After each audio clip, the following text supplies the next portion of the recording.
Saúde a igreja com a graça e a paz do Senhor Jesus. Amém.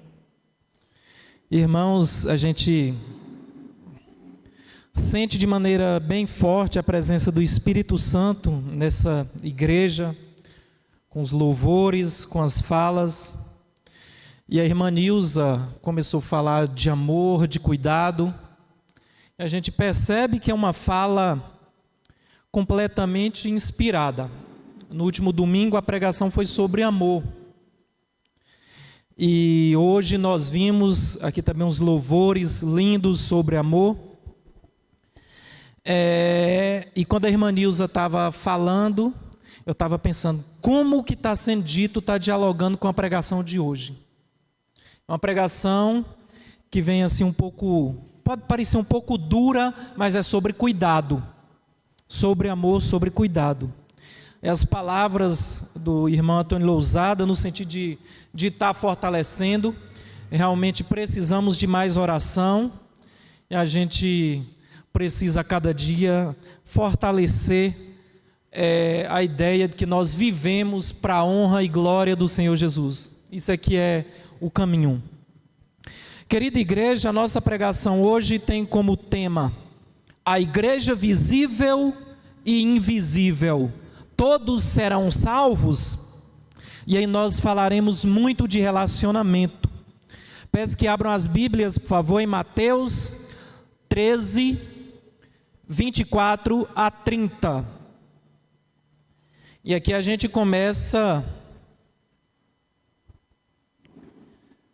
refletindo a partir da parábola aqui do joio no meio do trigo. E a palavra diz o seguinte: propôs-lhes outra parábola dizendo: o reino dos céus é semelhante ao homem que semeia a boa semente no seu campo. Mas dormindo os homens, veio o seu inimigo e semeou o joio no meio do trigo e retirou-se. E quando a erva cresceu e frutificou, apareceu também o joio. E os servos do pai de família, indo ter com ele, disseram-lhe: Senhor, não semeaste tu no teu campo boa semente? Por que tem então joio? E ele lhes disse: o inimigo é quem fez isso. E os servos lhe disseram: queres, pois, que vamos arrancá-lo? Ele, porém, lhes disse: não, para que, ao separar o joio, não arranqueis também o trigo com ele. Deixai crescer ambos juntos, até a ceifa. E por ocasião da ceifa, direi aos ceifeiros: colhei primeiro o joio, e atai-o em molhos para o queimar, mas o trigo ajuntai-o no meu celeiro. Esse é um texto introdutório, usaremos também outras partes. Vamos à oração. Senhor Deus, te agradecemos por esta palavra santa e maravilhosa. Te agradecemos, meu Deus, pela tua presença neste lugar. Vimos aqui para te louvar, para te glorificar, para congregar com os irmãos, meu Deus, para te bendizer. Mas estamos aqui também, meu Deus, para crescer na fé a partir da tua palavra. O ouvir a palavra faz com que cresçamos em fé. Nos dê sabedoria, meu Deus, para a compreensão desta palavra. Pai, neste momento, meu Deus, ministre em cada coração, de maneira inspirada, a partir das necessidades, a partir das necessidades coletivas desta igreja, meu Deus. Te peço, meu Deus, inspiração, mas muita inspiração, para que toda palavra dita seja correta, seja conforme a tua vontade, e que este sermão, meu Deus, seja um sermão de edificação, de fortalecimento dessa igreja, para que possamos estar mais aptos, meu Deus, para cuidar um do outro, para que esta igreja esteja protegida, esteja mais unida, mais forte e mais respaldada na palavra, para acolher bem o trigo, mas saber lidar também com o joio, com o fermento velho, meu Deus. Em nome de Jesus, direciona os nossos corações, direciona a palavra nesse momento. Irmãos, a temática, a igreja visível e invisível. Conforme pregado aqui na última quarta, nós temos aproximadamente 84% da população brasileira que se declara cristã.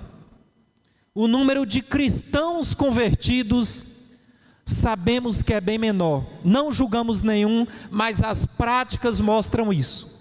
Isso é muito claro. Então nós temos uma igreja física. Não me refiro apenas a esta igreja que somos nós. Aqui temos um templo. Não apenas essa igreja, mas a igreja cristã brasileira. E há também a igreja invisível, que é a igreja espiritual de Jesus Cristo. Esta igreja espiritual, ela há desde o início dos tempos com os primeiros homens e continuará até a vinda de Jesus. E nem todos que estão na igreja física faz parte da igreja espiritual. Se isso acontece, nós precisamos, enquanto igreja, que podemos dizer assim, está nascendo, está se fortalecendo em Riacho Santana, nós precisamos nos alegrar com o trigo, nós precisamos nos alegrar com os irmãos que fazem parte desta igreja invisível e espiritual, mas também precisamos nos preparar para lidar com o joio se preciso for, porque esta igreja, conforme o irmão Antônio Lousada falou, vai crescer muito no trabalho de salvação de almas. A essência da igreja não está nesses resultados, está na palavra, está na presença do Espírito Santo. E aí nós precisamos tratar dessas questões.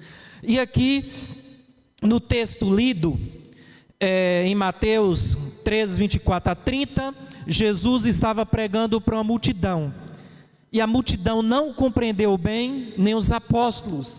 E aí no momento seguinte, os apóstolos perguntam a Jesus Cristo o verdadeiro sentido desta parábola, e ele vai explicar em 13, 36 a 43, mas nós nos ateremos aqui ao texto lido.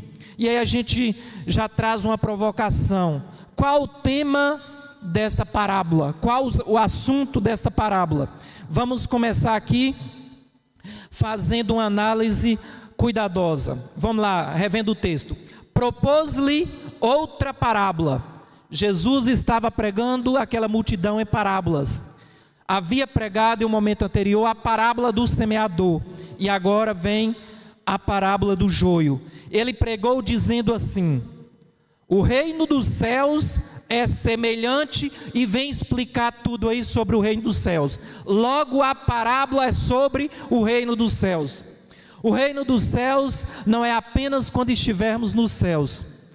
O reino dos céus começa aqui, e no reino dos céus há conflitos, porque não estamos separados fisicamente do joio, do filho da maldição. E aí nós, enquanto filhos de Deus, precisamos nos preparar para a gente lidar com isso. Então vamos à explicação. É semelhante ao homem que semeia a boa semente. O homem é Jesus Cristo. A boa semente, aqui a princípio, se a gente não tiver cuidado, a gente pensa que a boa semente é a palavra, mas a boa semente aqui está falando de pessoas. Aqui está falando que a boa semente são os filhos de Deus, que semeia a boa semente no seu campo. E que campo é esse? O campo é o mundo todo. E aí e de maneira mais específica, eu diria que de maneira mais intensa, dentro da igreja, que semeia a boa semente no seu campo, em todos os lugares, mas dormindo os homens. Aí só para chamar a atenção um detalhe: dormindo os homens, não podemos dormir espiritualmente para o maligno plantar semente aqui dentro. Não podemos dormir, que o maligno planta quando a igreja está displicente. E nós vimos o exemplo do que o maligno fez na igreja de Coríntios. Dividiu a igreja, estava prestes a separar. Uns defendiam Paulo, outros defendiam Apolo, que era um pregador muito eloquente. Outros falavam de Pedro, e ainda outros falavam: vocês são carnais, o dono da igreja é Jesus Cristo. Então, desse tipo de problema é só um exemplo. Pode aparecer outros problemas, isso pode ir crescendo, fortalecendo, gerando discórdia, desunião, desamor, separação. Nós sabemos as dores de separação de uma igreja, mas em nome de Jesus, o inimigo jamais entrará por uma dessas portas. Não entrará, em nome de Jesus. Mas dormindo os homens, veio o seu inimigo e semeou o joio. Se a boa semente são homens, mulheres, o joio também são pessoas. E aí a gente precisa ter essa clareza, que na igreja física pode sim haver e existir a presença de joios. Nós sabemos, eu volto à reflexão inicial, se 84% aproximadamente das pessoas do Brasil se diz cristãos, será que é isso que a gente vê na nossa sociedade? Os reflexos na política, na moralidade, na mídia em geral? Então realmente não é fácil. Semeou o joio no meio do trigo. O que é que o inimigo fez? Semeou e foi embora, deixou o joio lá. E um problema: quando o joio está novo no meio do trigo, é muito difícil de separar, porque são muito parecidos. Quando o joio entra na igreja, às vezes entra bonito e é difícil de separar. Mas quando chega no final, o trigo dá um cacho bonito, ele é produtivo, e o joio não produz nada, só faz atrapalhar o trigo. Esse é o problema. E quando a erva cresceu e frutificou, apareceu também o joio. E os servos do pai de família, indo ter com ele, disseram-lhe. Aí os empregados daquele senhor perguntaram: Senhor, não semeaste tu no teu campo boa semente? Por que tem então joio? E aí o dono lhe disse, o senhor: o inimigo é que fez isso. E os servos lhe disseram: queres, pois, que vamos arrancá-lo? Será que é fácil arrancar o joio do meio do trigo? Não é fácil. Jesus Cristo nos disse: se arrancar o joio às vezes não é fácil, imagina conviver com o joio. E o joio é forte. Às vezes o joio é aquela pessoa de menor influência, às vezes o joio é a pessoa de maior influência. Ele, porém, lhes disse: não, para que ao separar o joio, não arranqueis também o trigo com ele. De repente entra um joio na igreja, se não estivermos preparados, ao tirar aquele joio, leva trigo junto.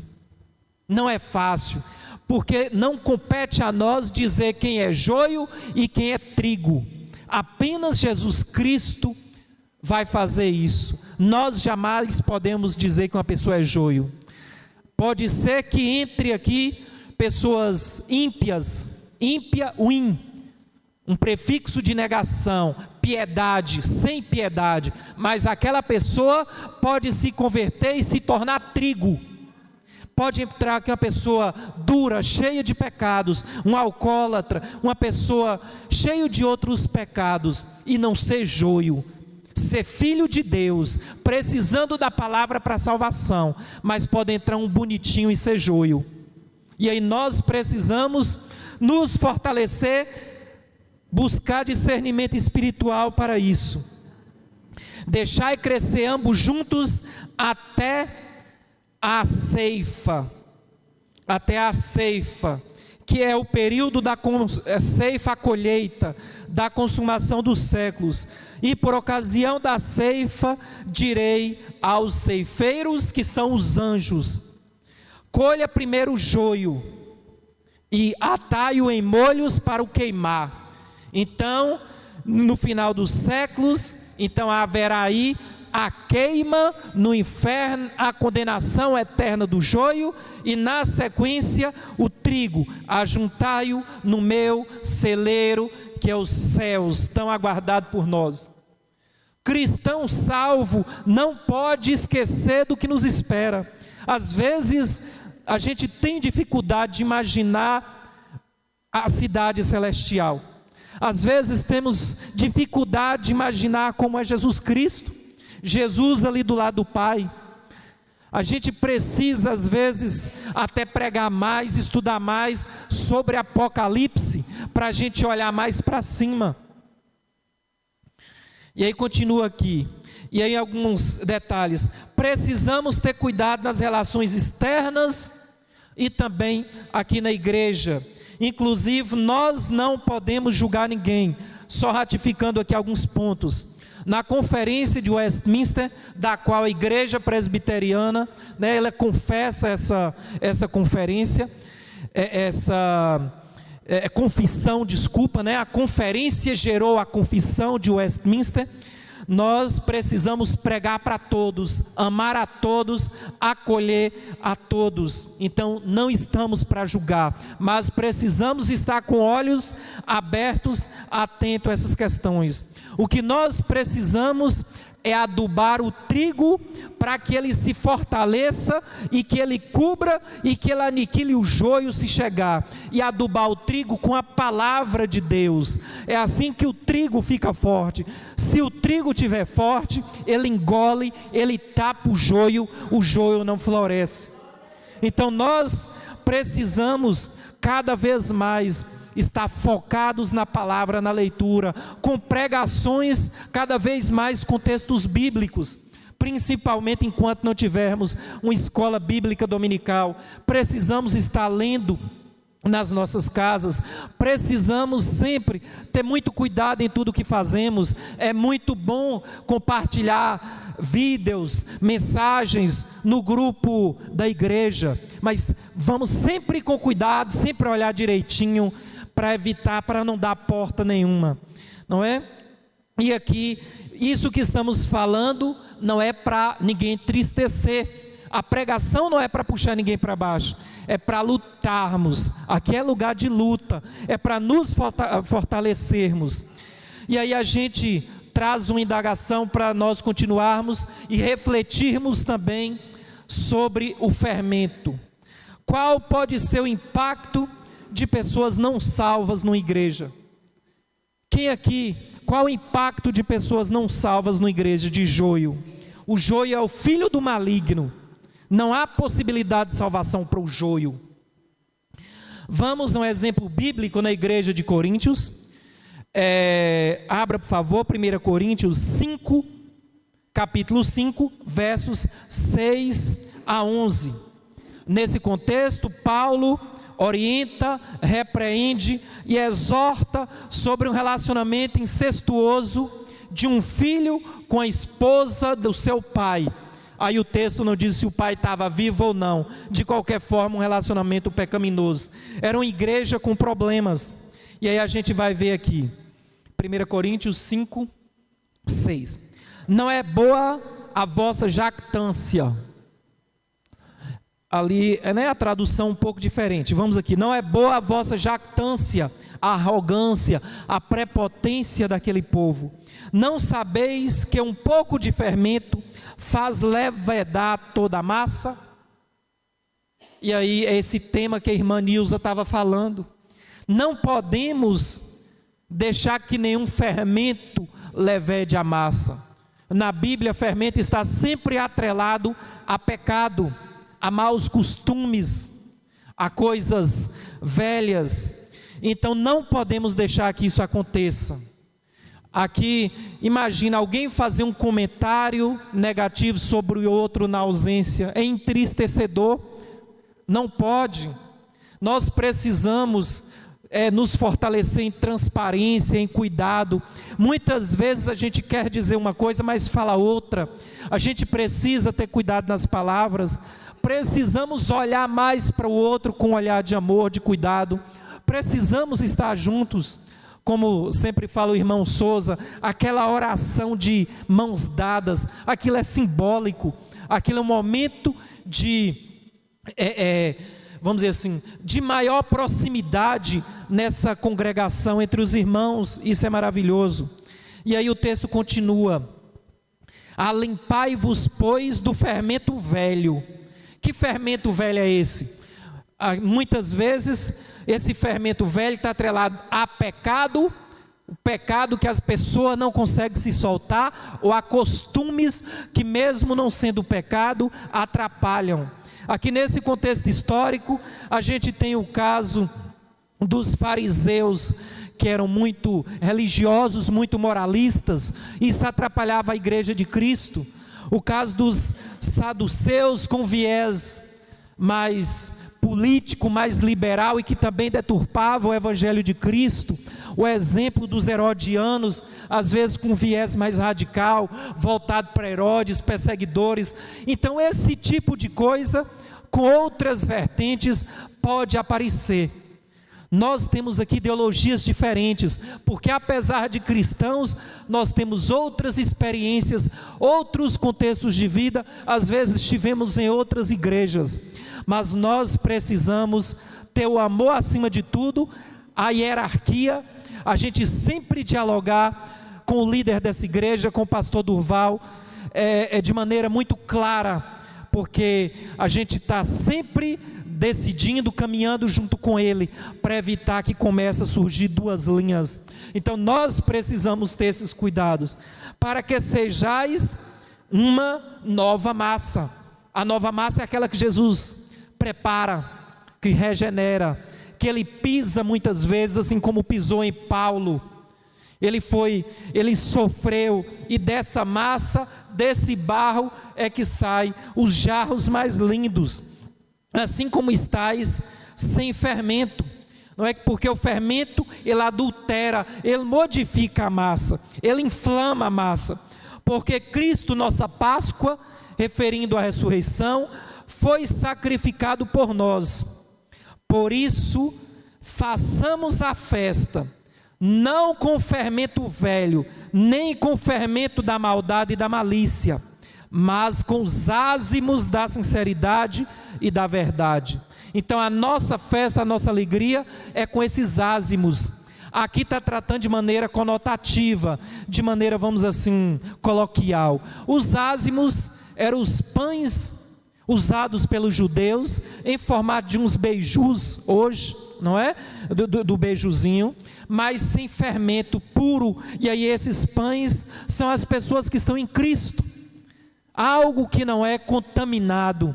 É essa a referência, é isso que a Bíblia nos orienta. Deixa-me localizar aqui para a gente continuar. E a partir do verso 9, aqui agora, traz uma orientação prática. Paulo traz uma orientação prática de como devemos agir. Observe bem, um posicionamento até então radical, não é fácil. Já por carta vos tem escrito, que não vos associeis com os que? Gente, não vos associeis, separe, diminua o relacionamento, corte o relacionamento. Ele vai continuar mostrando que não podemos fazer isso nas nossas práticas de trabalho, na nossa convivência fora da igreja, porque se assim fosse, nós teríamos de sair literalmente da terra, mas que na igreja nós não nos associemos com quem pratica essas práticas.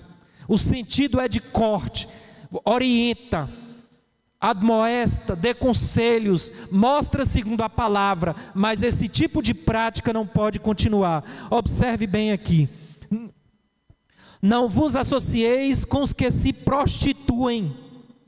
Isto não quer dizer absolutamente com os devassos, que são os imorais, os indecorosos deste mundo, ou com os avarentos que só pensam em dinheiro, ou com os ladrões, os roubadores, ou com os idólatras. A idolatria por si é digna de uma pregação, porque é muito forte. A idolatria do eu, a idolatria de artistas mortos, a idolatria de outros deuses, a idolatria de humanos, e muitas vezes idolatria de humanos que são joio, que são filho do diabo. Imagine cristão fraco na fé idolatrar cantor muitas vezes, ou até pessoas do mundo, que pode ser filho do diabo. Imagine o quanto cristão não pode estar com fanatismo, seja no meio político, morrendo por A ou por B. Podemos defender uma ideologia, um propósito, mas não morrer por pessoas nesse sentido. Mas agora vos escrevi que não vos associeis com aquele que, dizendo se irmão for devasso, se falar que é irmão, se é da igreja e tem essas práticas, não podemos associar, porque a gente se contamina por essas práticas e ela fortalece. Portanto, essas práticas precisam ser cortadas. For devasso, se for avarento, se for idólatra, maldizente, imagina aquela pessoa que tem uma língua porca, aquela pessoa que tem uma língua suja, ou aquela pessoa que fala mal nas costas de outras pessoas, aquela pessoa que podemos dizer que é o sincericídio, que fala uma sinceridade com a ponta da faca ou do punhal. Então não precisamos desse tipo de coisa, precisamos de amor e de verdade, não é? O beberrão, alguém que se diz filho de Deus e que fica na cachaçada. Só um exemplo, e aí eu pergunto, dos 84% aproximado de pessoas que se declaram cristãs no Brasil, aproximadamente 180 milhões, quantos não se encaixam nesse perfil? A Bíblia fala, separe-se desse povo, separe-se desse povo.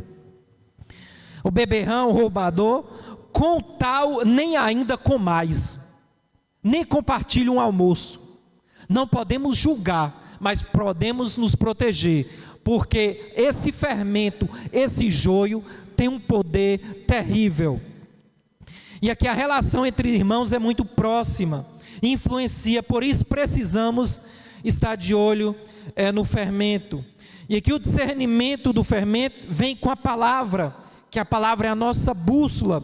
Inclusive Asaf, não é, o salmista, no Salmo 78, 5, 7, né, um salmo que trata da providência de Deus ao seu povo, através do ensino da lei, diz o seguinte, e nós agora chegamos num ponto de usarmos da palavra para nos fortalecermos diante desses desafios. Precisamos da palavra, porque Ele estabeleceu, Ele Deus, um testemunho em Jacó e pôs uma lei, não é? Os mandamentos em Israel, a qual deu aos nossos pais para que a fizessem conhecer a seus filhos, para que a geração vindoura soubesse, os filhos que nascessem, os quais se levantassem e a contassem a seus filhos, passando de geração a geração, para que pusessem em Deus a sua esperança, e se não esquecessem das obras de Deus, mas guardassem os seus mandamentos. E aí ele traz essa fala dizendo, a palavra de Deus, para ser passada de geração a geração, não há nada no mundo hoje mais atacada do que a palavra de Deus, de maneira mais clara. Não aceito, alguns países fazem isso, mas o pior ataque é o ataque sutil, e esse ataque às vezes é tão bem feito que parece verdade. É aí onde mora o perigo, trazendo o sincretismo para dentro da palavra, trazendo Deus apenas Deus de amor, trazendo Deus que não é juízo, trazendo Jesus Cristo, mas trazendo também algo que deturpa a palavra. A palavra ela é suficiente, ela não precisa ser complementada. Quem explica a palavra de Deus é a própria palavra. A própria confissão de fé a qual nos submetemos, ela fala, quem explica a palavra não sou eu, a confissão, quem explica a palavra é a própria palavra. É daí que vem a nossa certeza, a nossa convicção. E aqui Deus não queria que eles fossem como seus antepassados, que foram teimosos, maus, inconstantes, infiéis. E aí Deus tem um pacto com o povo desde o período do Antigo Testamento, um pacto pela graça, mas traz a lei para mostrar como caminhar, traz a lei para mostrar todos os passos. E hoje muitos não conhecem a palavra, que, conforme mencionei aqui, é muito atacada. A palavra nos ajuda a crescer em retidão, com sabedoria, com amor, com paz e com santidade. E aí nós estamos já aproximando o fim dessa pregação, que estamos aqui falando de santidade, que é isso que nós devemos buscar. E um pouquinho à frente em Hebreus 12:14 diz o seguinte, 12:14 Hebreus: segui a paz com todos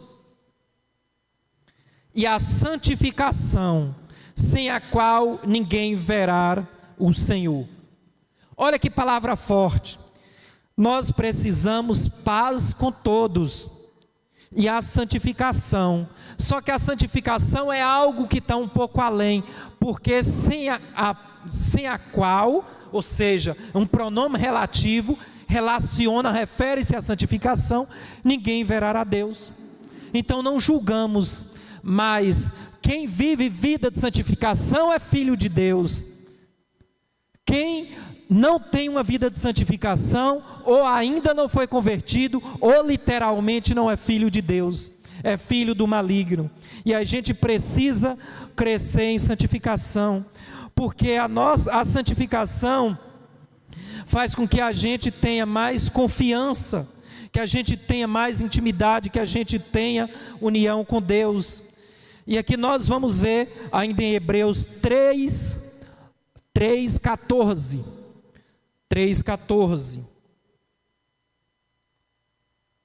Já está projetado, porque nos tornamos participantes de Cristo. Claro, se tivermos firmemente o princípio da nossa confiança até o fim. Sabemos que a salvação é um dom de Deus, é pela graça, é um presente merecido, mas Deus não tira a nossa responsabilidade e os princípios como cristãos. Então nós precisamos ter fé, nós precisamos andar segundo os princípios da palavra de Deus, não por medo, mas por amor, porque quem é salvo para sempre. Não podemos ficar balançando e lutando para defender a nossa salvação, porque se assim fizéssemos, nós seríamos egoístas, tentando ser salvo por nossos méritos. E nós, com a certeza da salvação, nós, pela graça, nós ficamos mais tranquilos, mais felizes, mais seguros, derrubamos o nosso egoísmo e aí fortalecemos o altruísmo, que é o olhar para o outro, é a empatia, é o amor ao próximo. É isso que a palavra nos traz. E aqui, esta salvação está atrelada a uma vida de confiança e intimidade com Cristo. Essa é uma expressão de salvação. Precisamos ouvir essa expressão, essa palavra com fé.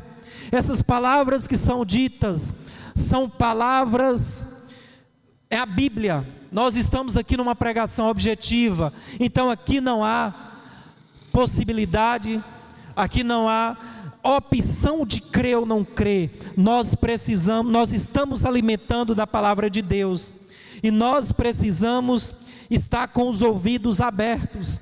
E para finalizar, a palavra diz o seguinte, Apocalipse 2:7. Quem tem ouvidos, essa expressão repete também, em 11, 2, 17, aí em Apocalipse, e com outras palavras repete mais à frente em Apocalipse. Então é algo muito importante. Quem tem ouvidos, quem está aberto, quem é trigo, está aí para o mundo, escute.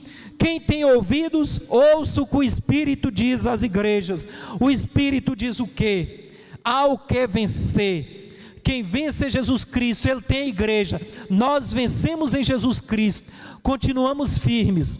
O mérito não é nosso, é dele. Mas nós, aqui como cristãos, precisamos continuar andando conforme o Evangelho de Jesus Cristo. Ao que vencer, dar-lhe-ei a comer da árvore da vida. E esse alimento não começa quando chegarmos nos céus. Esse alimento, ele se intensifica, porque quem está aqui já está alimentando. Esse alimento é o alimento da graça, é o alimento do amor de Cristo, é o alimento da palavra de Deus. Esse é o alimento da convivência amorosa entre irmãos. Esse é o alimento. E aí quem se alimenta desse tipo de coisa, não precisa se alimentar da música imunda, não precisa se alimentar da música secular, não precisa se alimentar de tantos e tantos pecados, de tantas práticas pecaminosas, porque a alegria está em Deus, a salvação está em Deus, o banquete está em Deus, a árvore da vida está com os filhos de Deus, porque é dele. Então a comer da árvore da vida, que está no meio do paraíso de Deus. Eu desafio a igreja nesse momento. Quem consegue imaginar o paraíso de Deus? A palavra terminou dessa forma. Não é assunto dessa pregação e eu tenho dificuldade até de imaginar. E nesse momento a gente volta para o tema: a igreja visível e invisível. A igreja invisível, santa e espiritual. A igreja visível, a igreja da caminhada dos filhos de Deus e que precisa estar firme, estar unida para lutar contra o fermento, contra o pecado e contra o joio. Esses são os nossos desafios. Isso não é fácil. Nós precisamos estar atentos.